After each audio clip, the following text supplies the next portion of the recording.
Hi there. Welcome to Accelerated Velocity, where we help you accelerate your business strategy. My name is Grace. I'm the Director of Content at Inbound AV, and I'm here with our CEO and founder, Peter Malik, for our very first episode. Very exciting. You know, it's interesting, the ubiquity that podcasting has taken on. When I started at Inbound AV, I think we ended up doing about 8 episodes of a podcast, and I can only think about where this podcast might be or not be if we'd continued. Really exciting stuff. Just a little preview on what our goal is to explore what the most pressing trends and impacts are in marketing, in sales, in revenue operations through the lens of this developing AI boom. You know, this is obviously our pilot episode. I just wanted to touch on what we do at Inbound AV and what we're up to, and that sort of informs why we actually started this thing.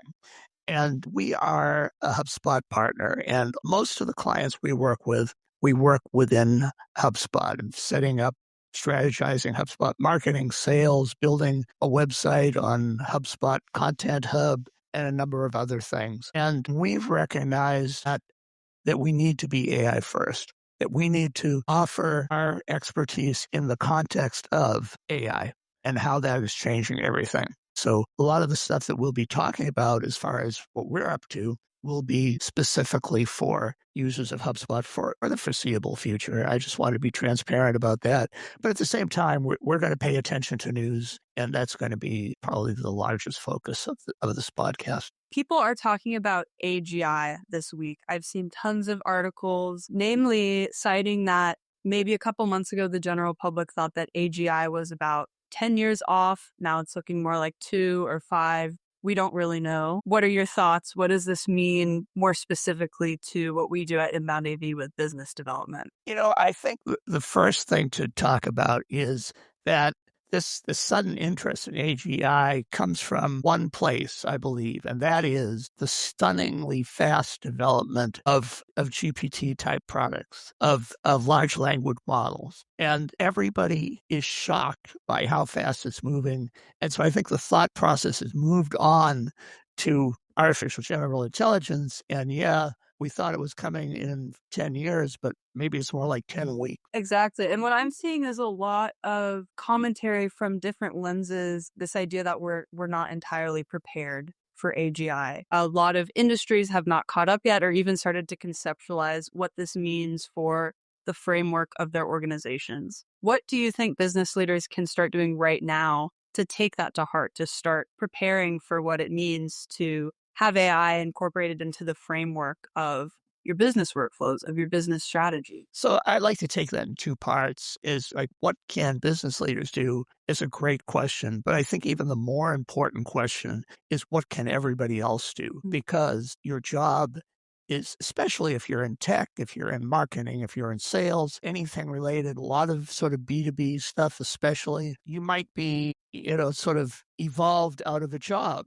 if you're not taking this seriously. So I think it's important for everyone to really pay attention to what's happening and to plan ahead, because as we all know, changes are coming at an extremely fast pace. So as far as the leadership goes, I think that especially right now, we're in this sort of uncertain period of time economically, and people are being cautious. So a leader might really have his sights or her sights set on expenses, operating expenses, and how to operate more efficiently. And so that's one place that you could start to look at today, yesterday, if possible, and try to evaluate the changes that could really help you operate in a more efficient way. Whereas if there are economic headwinds, which there certainly will be someday, even if we sort of get out of where we're at right now with a soft landing and growth goes crazy, it's still something to think about. And because not only is it important for the health of your business, but it's also something that your competitors are looking at. And if you want to maintain a competitive advantage, you need to start looking at being competitive with your competitors, essentially. And so I think that might be the most important thing to look at right now. is cost savings, efficiency, and cutting down on unneeded work, manual work, and stuff, quite frankly, that a lot of the members of your team are not that happy about. They'd much rather be doing something that's more impactful and uses a little bit more brain power. And as far as the workers within a company, the team members, I think it's extremely important that you're looking at how to reinvent yourself to prepare for the elimination of those repetitive tasks that you're doing every day, non-creative, unstrategic, etc., because that is going to be automated away. It might be automated away next month. It might be automated away a year from now or 5 years from now, but it is going to be impacted. And so as somebody who wants to prepare for the future and wants to not only keep their job, but thrive and advance in their job, I think the most important thing that anyone can be doing is to prepare for how their job and maybe the job you aspire to do will be changed by AGI and the inevitable coming of AGI, and even before AGI, the very quick involvement of LLMs. Absolutely. That reminds me of a statement that I saw earlier this week. Lattice CEO Sarah Franklin came out and said, we need to start preparing for AI to be our colleagues, not just a tool. It's getting incorporated into the framework of organizations. And what that brings to mind for me is not just this concept of how powerful different LLMs are getting, but the prevalence of AI agents as well, and how different AI agents might be fitting into different workflows for marketers, for salespeople, for people in customer service. And even the org chart of the company. You could apply that to the customer experience as well. What does it mean to use AI in a way that actually helps your customers and it improves their experience without taking out that human interaction or that human element of your brand, right? No, I totally agree with you. Question for you, kind of based off of this. This is developing. It's important to stay on top of it every week, every day, right? We all need to be informed. What's something that people can practically do in the next week to get a little bit closer towards that goal of being informed with AI usage and integrating it into workflows in a positive way? Well, we've talked about this before. The whole Inbound AV team was invited by Agent.ai, which is a free platform right now, by the way, for a get together where basically part of it was leveling up the whole team. So it started from a very basic level of talking about AI and how it works for those team members who really haven't spent time with it.